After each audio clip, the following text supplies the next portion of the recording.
Kung merong pang mas mababa sa rock bottom, I was there. Ito ang nasabi ni Alden Richards sa isang interview sa 24 Oras.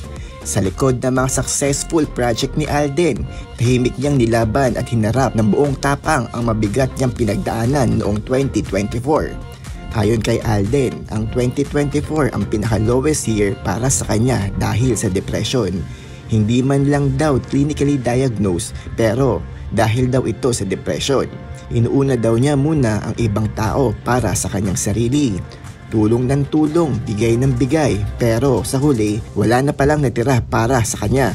Tinuri ng mga netizen si Alden sa kanyang tapang sa pagbabahagi ng kanyang pinagdaanan, lalo na't ang mental health ay isang mahirap na usapin para sa iba. Madami ang nagulat sa pahayag ni Alden dito.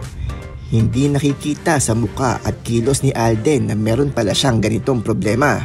Alam ng lahat na si Alden ay isa sa pinakamabait na artista sa industry. Mukhang matagal na naging selfless at laging inuuna ang happiness ng iba. Sa ngayon, tama lang talaga na mas bigyan ng pansin muna ang kanyang sarili.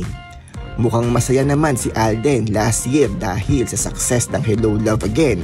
Totoo talaga ang depression at hindi gawa-gawa lamang. Kapag tinamaan ka talaga nito, kailangan mong maging malakas at support ng mga taong nagmamahal sa'yo para maka-overcome. Hindi mo alam kung sinong tatamaan nito.